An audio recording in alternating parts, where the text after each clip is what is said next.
We're doing great. So our fifth of five teams has a two-part presentation, I believe, all under the topic of reshaping the approach to health careers. Reading the wrong thing. So sorry, Team E. All about mapping the linkages among health career pathway programs. I want to welcome up here Taryn Heckers, Dr. Michael Villalobos, and Laura Nisnik-Williams.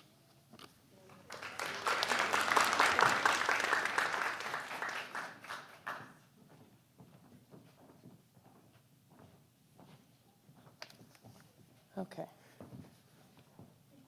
There we go. And we added another speaker also, Dr. Suzanne Edsonton. So we are Team E. Most of our team is up here. We have Suzanne, Laura, Michael, and then Charisse is cheering us on from her chair right there.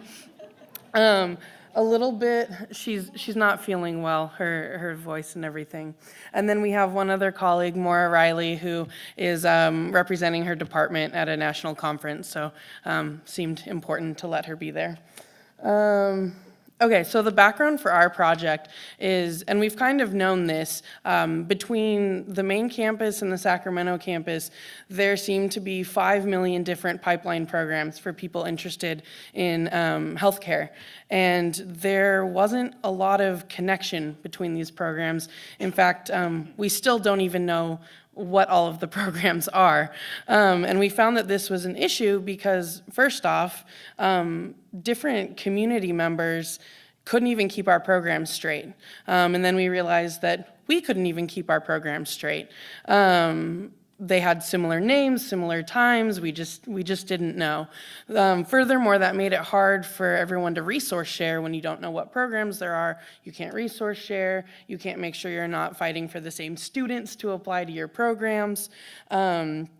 There was no connection between programs, so if you did one program, there was no fluid way for you to go right into the next program. So we were looking at trying to fix this issue here.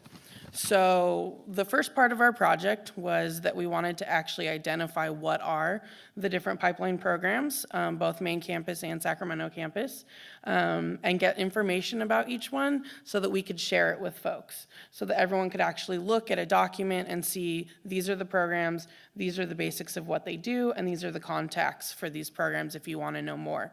So we asked COP members what they would want to know about the different programs that exist, and what they didn't want to know, what wouldn't be helpful or relevant. We asked them, how would you like to see this data? And at first we thought they would want a visual map, and we actually found out from COP members that people just want a list of all the programs and the information about it, which is awesome because it simplified our process.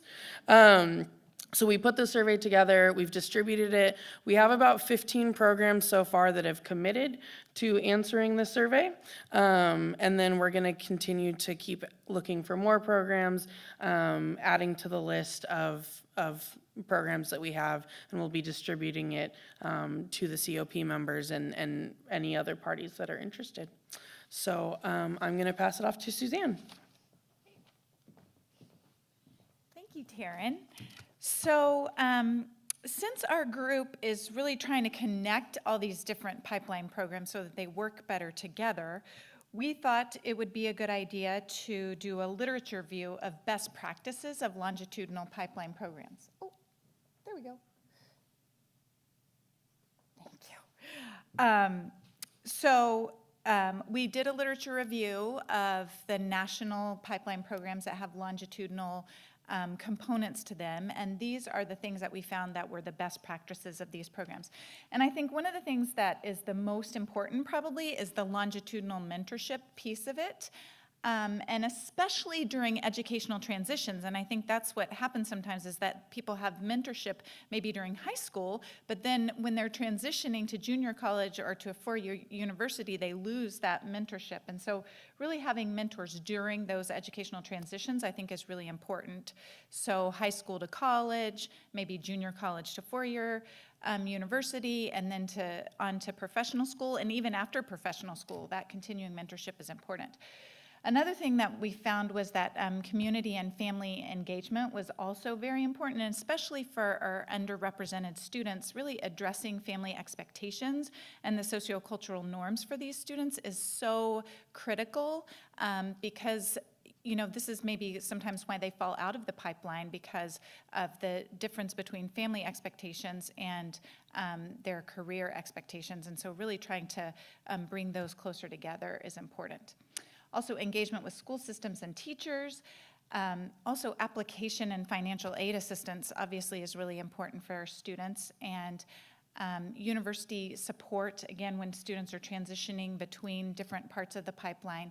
And finally, and I think this was highlighted in some of the previous presentations as well, stable and consistent institutional support is extremely important for these longitudinal programs to continue and be viable. So, thank you. I'm going to pass it off to Michael now. So Taryn talked about the number of programs that are available that really work to building the pipeline. We identified 2 programs that are campus-based that potentially have the opportunity to really creating a structure of creating a pipeline. 2 in particular, one works in P12, but most active in middle school and high school. That's the Early Academic Outreach Program, or EAOP.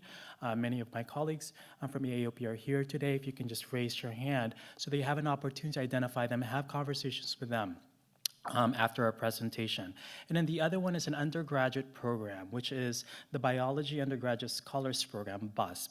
We decided to highlight these 2 because they contain the elements that Suzanne talked about in terms of the importance of these pipeline programs.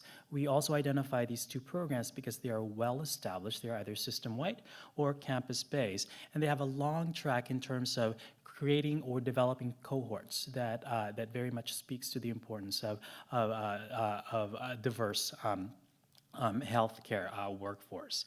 The opportunities between these 2 programs are very rich in terms of really what does it mean for us to create a formal handoff process. That's been a lot of the challenges as regards to many of these pipeline programs. There's not a clearly articulated in terms of what happens to the EAOP student who go through the enrichment programs, who then may go to Davis and interested in becoming someone who functions in the healthcare industry.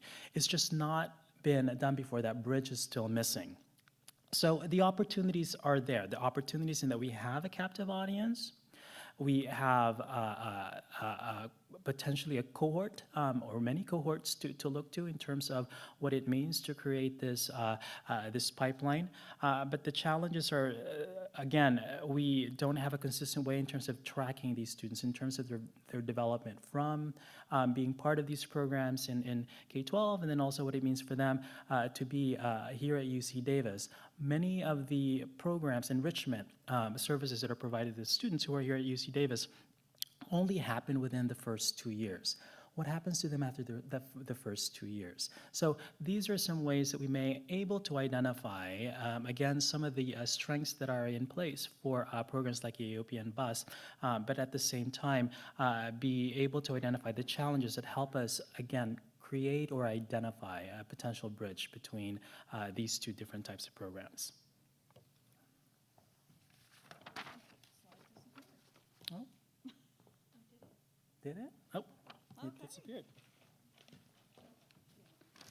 Good thing we have a hard copy up here because looks like our slide disappeared. So really, what we're looking at is what are the next steps for this group? We want to continue the mapping because having just 15 programs at this point is something that we want to keep looking and see what other sort of programs are both offered on the UC Davis campus and also with UC Davis Health so that we can continue growing, getting out of our silos, start to work on which of these partnerships between the different programs can work so that we're not, teaching the students the same things that we're teaching them. And how do we develop that same sort of handoff to coordinate the programs a little bit better?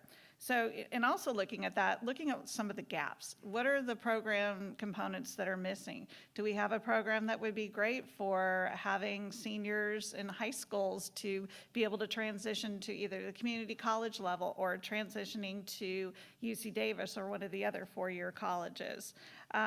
one of the other things too is to continue looking at what sort of gaps are there for strengthening these programs. So if it's, that the rigor in high school is not quite where we need it to be to get to transition to the university level, or if the study habits, what sort of things do we need to look at to figure out how to develop these stronger cohort programs as we move forward?